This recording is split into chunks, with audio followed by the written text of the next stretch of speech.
बिस्मिल्लाहिर्रहमानिर्रहीम। सब देखने वाले एक मरतबा दुरूद पाक पढ़ने अल्लाहुम्मा सल्लि अला सय्यिदिना मौलाना मुहम्मद व अला आलिहि व सहाबी बारिक वसल्लम वसल्लम अलैहि। अस्सलाम वालेकुम। एडवोकेट मोहम्मद आसिफ असलम और आप हमारा नया यूट्यूब चैनल देख रहे हैं law professional education by sir Asif. हमने LLB की क्लास की रिकॉर्डिंग, लेक्चर रिकॉर्डिंग की जो सहूलत है वो आपको प्रोवाइड बिल्कुल मुफ्त कर रहे हैं।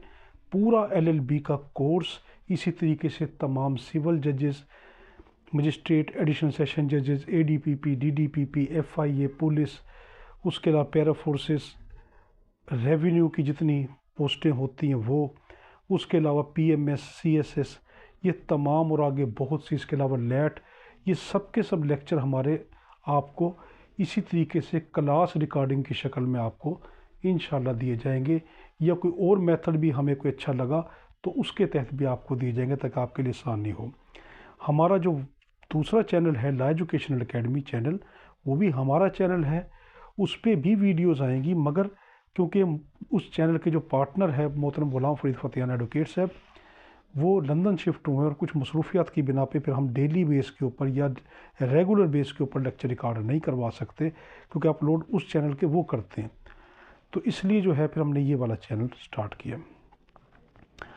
आज हमारा LLB का जो ये लेक्चर है, ये क्लास रिकॉर्डेड लेक्चर है। इसमें हम पहला सवाल PPC का ये देखते, कल हमने पहला सवाल देखा था, दूसरा सवाल देख रहे हैं कि PPC के अंदर जो सबसे अहम जो आपके सिलेबस का सवाल है, हमने आपको क्लास पढ़ा रहे हैं, लेक्चर पढ़ा रहे हैं, वो है कि कॉमन इंटेंशन और कॉमन ऑब्जेक्ट क्या है। पहले इन दोनों को आप समझ लें, समझने के बाद आपको समझ आ जाएगा कि जब फिर मैं आगे पढ़ाऊँगा कि फिर आपको समझ आएगा कि मैं क्या कहना चाहता हूँ। मैं मिसालों के ज़रिए बड़ा इजी करके समझाता हूँ। कॉमन इंटेंशन कहते हैं एक जैसा इरादा। ये सेक्शन 34 PPC के तहत आता है। इसका मकसद ये होता है कि पहले से तयशुदा कोई मंसूबाबंदी। अब मैं इसको एक मिसाल से बताता हूँ। साल या 2 साल पहले मुझ पे किसी ने बड़ा गहरा मुझ पे जुल्म किया, बहुत बड़ा मुझे सदमा दिया, और 2 साल के बाद मुझे अचानक मेरा जहन ये बनता है कि अब मौका अच्छा है, मैंने बदला लेना है। मैं अपने 2 या 3 दोस्तों को तैयार करके कि उस शख्स के ऑफिस पे, घर पे या उसकी शॉप पे चलते हैं, आज उसको सबक सिखाते हैं कि उसने ऐसा जुल्म क्यों किया था, ना हक क्यों किया था। अब ये प्री प्लान मीटिंग है और हम घर से हथियार वगैरह लेकर चल पड़े और उसकी घर पे या शॉप पे या ऑफिस पे पहुंच गए। जैसे हम झगड़ा शुरू करने लगे, हमारे 15-20 दोस्त वहाँ पे मौजूद थे जो अपनी दुकानों पे थे या वहाँ से गुजर रहे थे। हमने उनको भी आवाज़ दी कि आप आएं और हमारा साथ दें। वो सब के सब इस झगड़े में शामिल हो गए और सबके सब मौके वारदात पे मौजूद हैं। ये सबसे अहम है, सबके सब मौका वारदात पे मौजूद हैं। अब इस जुर्म में जो भी गुनाह हम करेंगे, चोट लगाएंगे, सर फाड़ेंगे, तो सबके सबको उन चोटों की, उन सर फाड़ने की, या कोई भी जो हम जो जुर्म करेंगे उसकी सज़ा होगी, या हम अल्लाह ना करे कत्ल कर दें, उसकी सज़ा फिर सबको एक जैसी होगी। ये है कॉमन इंटेंशन के एक जैसा इरादा पहले से मीटिंग के तहत लेकर गए। बेशक के चंद लोग बाद में शामिल हुए, मगर वो ये देख रहे थे कि ये कुछ ना कुछ कर रहे हैं, और सबसे अहम सबके सब मौका वारदात पे मौजूद थे। इसको हम क्या कहते हैं, कॉमन इंटेंशन। ये सेक्शन 34 PPC का इसको डील करता है। दूसरा हमारा कॉमन ऑब्जेक्ट, इसको 149 PPC डील करता है। ये क्या है, फिर हम इसका आगे इनकी हेडिंग आपको लिखवाएंगे, तो फिर आपने पेपर में उस तरह लिखना है। कॉमन ऑब्जेक्ट के अंदर ये आएगा कि सेक्शन 141, 149 नहीं, 141 के तहत एक अनलॉफुल असम्बली होना ज़रूरी है, गैर कानूनी गिरोह होना ज़रूरी है। 141 PPC का सेक्शन ये कहता है कि वो कम अज़ कम 5 लोग हों, आगे 5 से ज़्यादा हज़ारों में चले जाए कोई मसला नहीं, कम अज़ कम 5 हों। तो वो गिरोह, अगर उनका इरादा गलत है तो वो क्या कहलाएगा, अनलॉफुल असम्बली, यानी सिंपल वर्ड में गैर कानूनी किस्म का एक गिरोह, एक जमात। एक ज़िमनन बात कह दूं कि मैं जो आपको पढ़ाता हूं तो मेरी कोशिश ये होती है कि मैं आपका कंसेप्ट आसान लफ्ज़ों में क्लियर करवाऊं, और मेरी मकसद ही पढ़ाई का ये है। तो मैं पढ़ाते वक्त अगर किसी लफ्ज़ की ट्रांसलेशन या उसके बारे में कोई ऐसी चीज़ कहूँ जिसका डिक्शनरी में भी वजूद ना मिलता हो, तो आप पज़ल नहीं होंगे।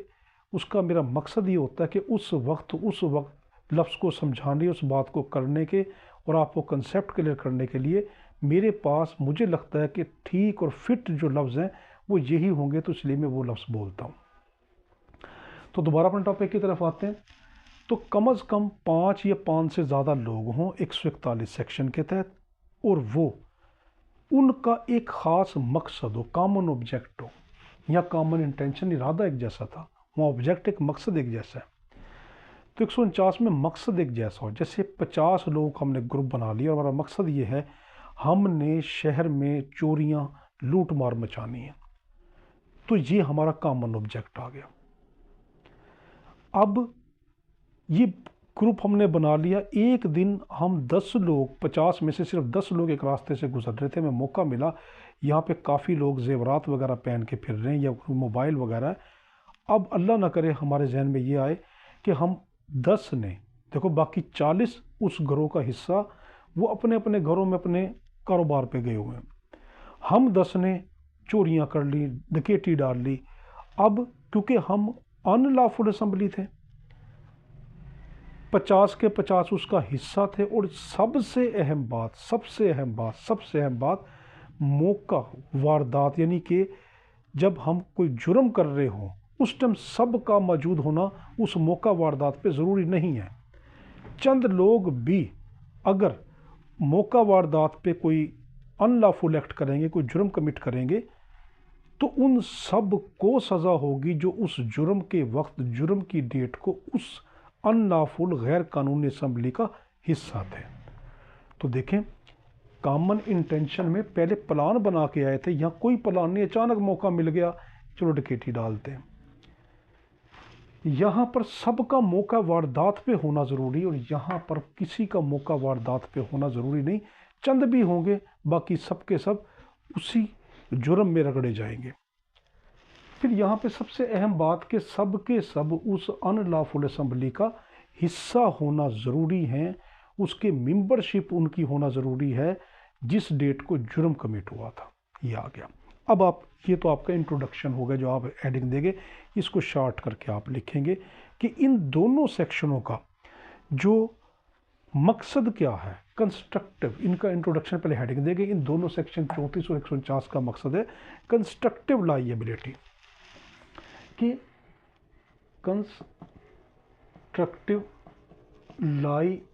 लायबिलिटी का मतलब क्या होता है। कंस्ट्रक्टिव लायबिलिटी इसको कहते हैं कि एक जुर्म करे, सज़ा बाकियों को मिले, एक जुर्म करे और सज़ा बाकियों को मिले, ये इंट्रोडक्शन है, ये मकसद है इन दोनों सेक्शनों का। कि देखो मिसाल के तौर पर कॉमन ऑब्जेक्ट में 2 बंदों ने सिर्फ सर फाड़ा, बाकी सबके सब मौका वारदात पे मौजूद थे, उनका जो रोल होगा उसके हिसाब से उनको सज़ा मिल जाएगी। यहाँ पर जुर्म 10 कर रहे हैं, 40 अपने घरों में हैं, मगर उन 10 की सज़ा उनको मिल रही। तो कंस्ट्रक्टिव लायबिलिटी जो है ये इसका मेन मकसद है। ये इंट्रोडक्शन में आप लिखेंगे, पहली हेडिंग इंट्रोडक्शन डालेंगे। दूसरी हेडिंग, हम आपको सवाल लिखने का तरीका बता रहे हैं, दूसरी लिखेंगे कि दूसरी हेडिंग है रेलिवेंट प्रोविज़न। ये आपने हेडिंग डाली, इसमें आप लिखेंगे जो हमारा सेक्शन 34 है, ये है हमारा कॉमन इंटेंशन, और जो सेक्शन 149 है ये है हमारा कॉमन ऑब्जेक्ट। ये हेडिंग आ गई पहली वो आई थी इंट्रोडक्शन, दूसरी रेलिवेंट प्रोविज़न आ गई। अब हम पढ़ रहे हैं कॉमन इंटेंशन।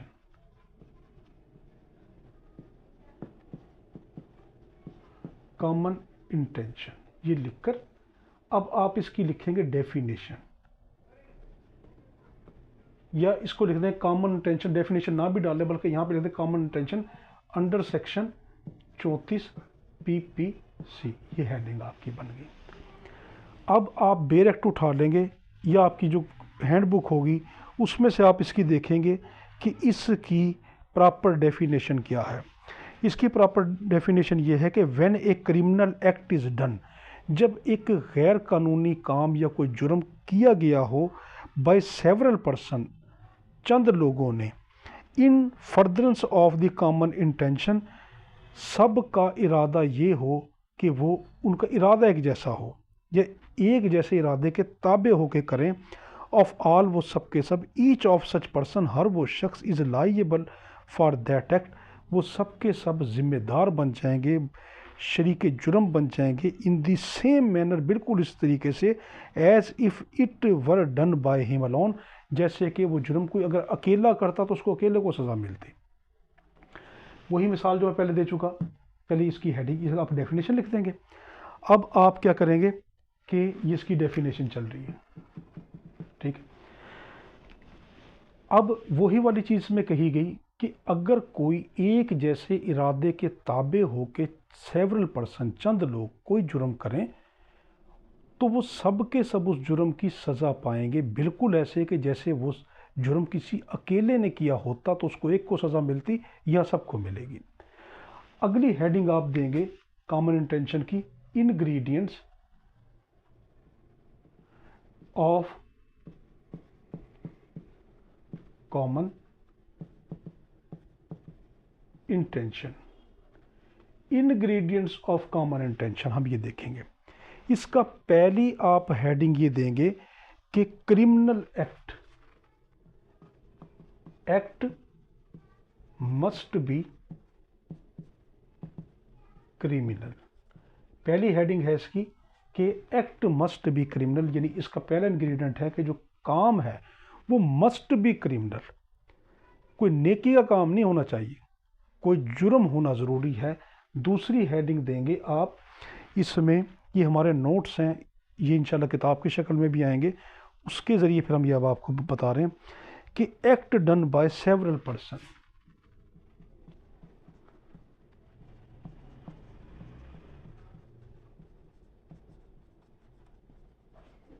वो जो काम है वो सेवरल पर्सन ने, एक से ज़्यादा लोगों ने किया हो।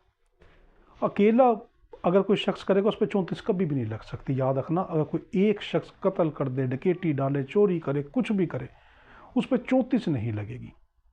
उस पर क्या लगेगी?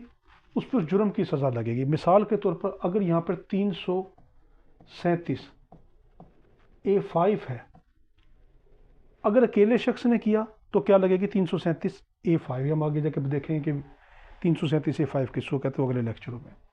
मगर अगर वो एक से ज़्यादा है तो साथ क्या लगेगी? 34 PPC। तो उसकी FIR देखेंगे, अगर किसी FIR में ये लिखा हो 337, 302, ठीक है, 376, कोई भी जुर्म लिखा हो और साथ 34 लिखी हो, तो आप समझ जाएंगे ये जुर्म एक से ज़्यादा लोगों ने किया है और सब परी प्लान थे, सबका इरादा एक जैसा था। तो act done by several person, एक से ज़्यादा लोगों ने किया, तब 34 एक्ट होती है। फिर एक्ट मस्ट बी इन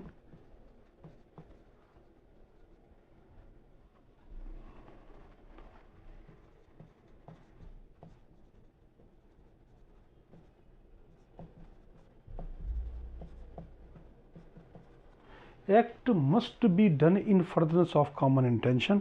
ये काम कॉमन इंटेंशन के ताबे होके किया गया हो कि सब ने एक जैसा इरादा करके ताबे के। देखो, मैं आपको हेडिंग भी लिखवा रहे हैं कि आपने पेपर में किस तरह हेडिंग देनी है, उसकी तफसील भी बताते जा रहे हैं। आपके अपने नोट्स तैयार हो रहे हैं, आपका कंसेप्ट क्लियर हो रहा है कि मैंने लिखना भी कैसे है। यहाँ तक तो हमारा आ गया। अब अगली हमारी इसमें हेडिंग आएगी चौथी कॉमन इंटेंशन में कि प्रूफ ऑफ कॉमन इंटेंशन, कि इसका प्रूफ क्या होगा कॉमन इंटेंशन का, हम साबित कैसे करेंगे कि कॉमन इंटेंशन कैसे हुई। ये साबित होगी बाय सर्कमस्टेंशियल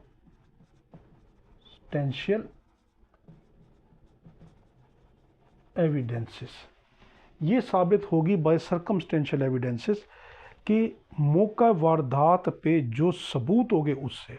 मिसाल के तौर पर मैं समझाता हूँ, मौका वारदात पे अगर हम गए तो थे 3 लोग, बाद में और लोग इकट्ठे हो गए, टोटल हम बंदे बन गए 20। अब ये देखा जाएगा कि पुलिस ये देखेगी, एविडेंस ये अदालत में आएगा कि इन 20 में से सब के कपड़ों पर या आधे लोगों के कपड़ों पर मिट्टी लगी हुई थी, किसी के कपड़े फटे हुए थे, किसी को ज़ख़म था, किसी के हाथ में रॉड था, किसी के हाथ में कोई सोटी थी, किसी के हाथ में कोई ईंट का पत्थर वगैरह था, ये चीज़ें। तो ये सब चीज़ें सर्कमस्टेंशियल एविडेंस बन जाते हैं कि मौका वारदात पे किसका क्या रोल था और किसका क्या हुलिया था और किसकी क्या दुर्गत बनी थी और किसका क्या हाल हुआ था, वो सारा का सारा सर्कमस्टेंशियल एविडेंस। तो ये हमने क्या देखा, कॉमन इंटेंशन। अब हम आते हैं कॉमन ऑब्जेक्ट की तरफ कि कॉमन ऑब्जेक्ट क्या है। वही चीज़ कि यहाँ पे एक्ट डन जो हुआ था इन फर्दरेंस ऑफ कॉमन इंटेंशन हुआ था, बाय सेवरल पर्सन हुआ था। यहाँ पे क्या होगा, मैं इसकी डेफिनेशन आपको पहले बता दूंगा अंडर सेक्शन 149, फिर आपको इसके इंग्रेडिएंट लिख दूंगा, आपको समझ आ जाएगी। Common object under section 149 PPC, if an offence is committed, अगर कोई जुर्म किया गया हो बाय एनी मेंबर, किसी भी member of an unlawful assembly, एक अनलॉफुल असेंबली के ज़रिए से, in prosecution of the common object, और उनका मकसद एक जैसा हो, ऑफ दैट असेंबली, उस गैर कानूनी घरों का, are such as the member of that assembly, या उनमें से किसी के मेंबर का। मैंने कहा था ना कि 10 लोग आके कर गए, बाकी 40 अपने घरों पे, तो यह मेंबर का मतलब आ गया।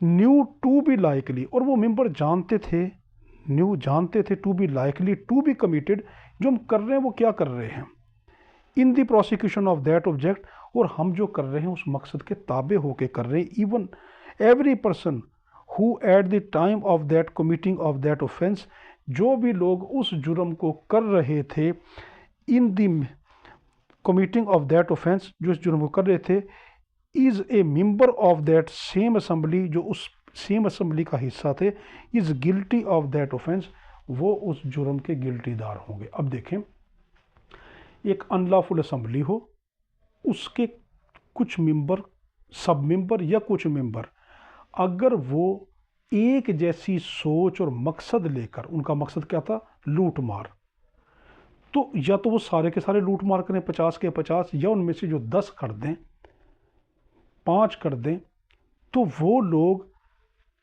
जिस वक्त जुर्म कर रहे हो और सब के सब उस गैर कानूनी गिरोह का हिस्सा हो, और वो सब जानते भी हों कि हमारा क्या मकसद है, तो वो सब के सब एक जैसी सज़ा पाएंगे। ये हमारे पास कॉमन ऑब्जेक्ट आ गया अंडर सेक्शन 149 पीपीसी। ये मैंने आपको इसकी डेफिनेशन बता दी। बिल्कुल उसी तरीके से अब हम हेडिंग देंगे ingredients of common object. Common object के इंग्रेडिएंट्स क्या हैं, लिखेंगे these are the following ingredients of common object as under. ये आपका आ गया। पहला है ऑफेंस इज कमिटेड। पहला, ऑफेंस इज कमिटेड, जुर्म होना ज़रूरी है। उसमें भी था कि जुर्म होना ज़रूरी है, एक्ट मस्ट बी क्रिमिनल, यहाँ भी लिख सकते हैं कि एक्ट मस्ट बी क्रिमिनल या offence must be committed. Offence होना ज़रूरी है, जुर्म होना ज़रूरी है। दूसरा है हमारे पास कि unlawful assembly must be an unlawful assembly. There must be an unlawful assembly, एक गैर कानूनी असेंबली होना ज़रूरी है। अब यहाँ पे लिखेंगे किसके तहत, अंडर सेक्शन 141 सीआरपी के तहत। वो असेंबली में कितने बंदे हों, कम से कम 5, ज़्यादा की कोई कैद नहीं। आगे क्या होगा, मेंबरशिप ऑफ दैट असेंबली। तीसरी हेडिंग है there must be members of that assembly. तीसरी हेडिंग है कि वो सबके सब उस असेंबली के मेंबर होना ज़रूरी है। जिस वक्त जुर्म कमिट हो रहा था, अगर वो मेंबर नहीं है, उनसे 1 महीना पहले, 2 दिन पहले, 10 दिन पहले कुछ लोग छोड़ गए हों, तो वो जो छोड़ गए थे वो अब इस जुर्म की सज़ा नहीं पाएंगे। आगे है हमारे पास कि मस्ट हैव द नॉलेज,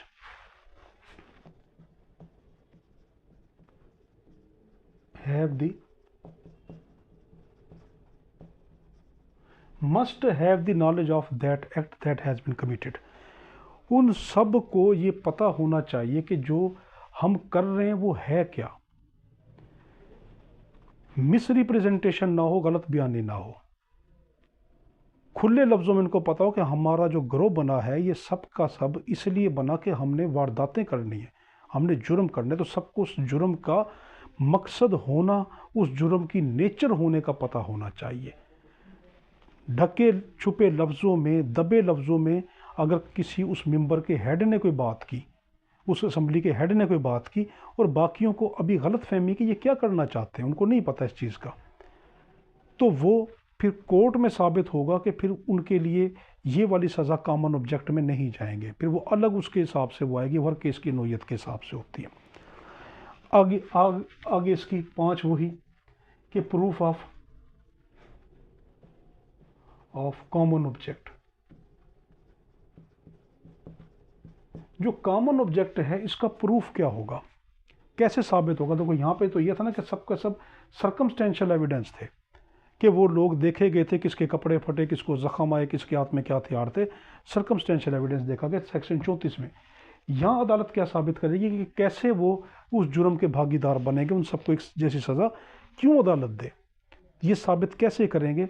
उन सब का मस्ट भी प्रूफ क्या होना चाहिए कि अनलॉफुल असम्बली का मेंबर होना उसको ज़रूरी है।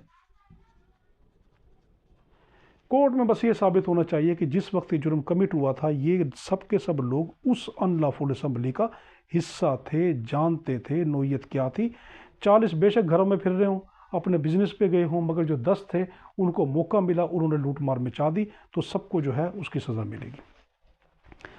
तो यहाँ तक हमने ये देखा। अब है हमारे पास इन दोनों का डिफरेंस, ये बड़ा कीमती डिफरेंस है,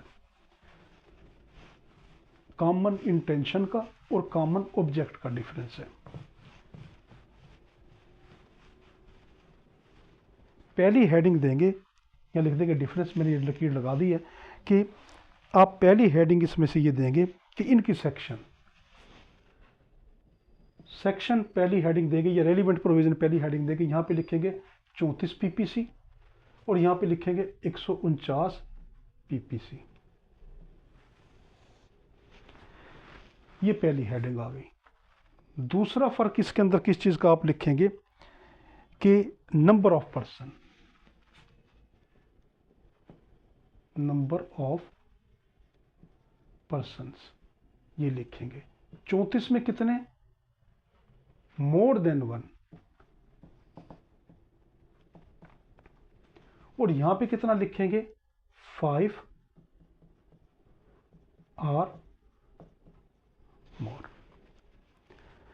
इसका फर्क पहला। दूसरा इसकी हेडिंग क्या देंगे कि नंबर ऑफ पर्सन, कितने लोग, 34 में एक से ज्यादा लोग हों, बेशक कि वो 1 करोड़ हों, ठीक है।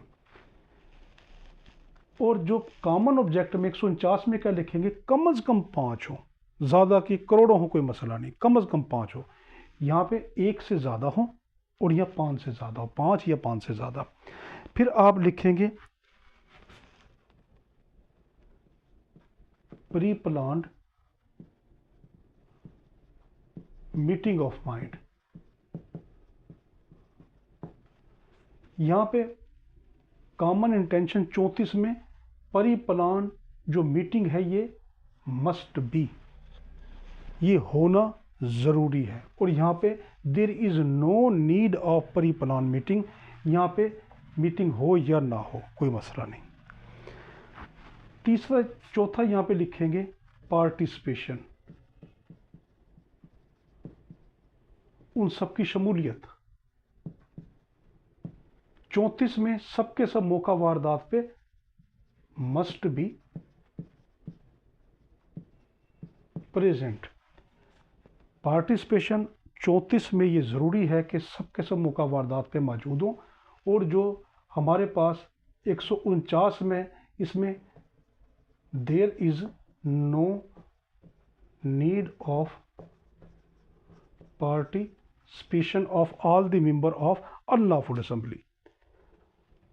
अनलॉफुल असेंबली के तमाम मेंबर का मौका वारदात पे होना ज़रूरी नहीं। मैंने आपको बताया 10 लोग भी थे, उन्होंने अगर मौका वारदात पे डकैती डाली तो वो सब के सब जो 50 थे वो भी इसके हिस्सेदार बन गए।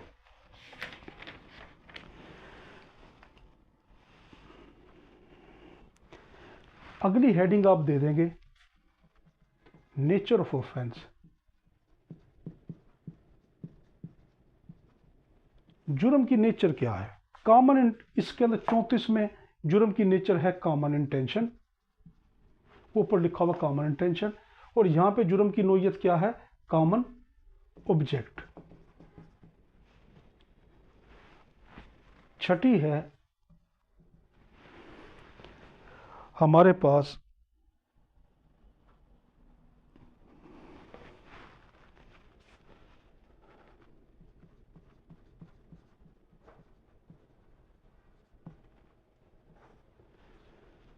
कि क्या वो लोग मौके के ऊपर अगर मौजूद हों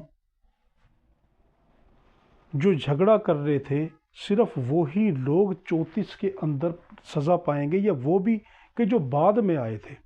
तो यहाँ पे क्या होगा कि जो 34 के अंदर झगड़ा कर रहे थे वो तो सज़ा पाएंगे, जितने लोग आते जाएंगे वो उस मुसीबत में घिरते जाएंगे, और यहाँ पर ऐसा ज़रूरी नहीं है।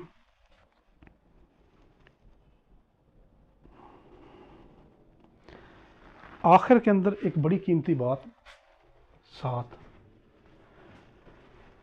कि कॉमन इंटेंशन जो है, इसके अंदर जो प्रूफ होगा वो प्रूफ होगा सर्कमस्टेंशियल।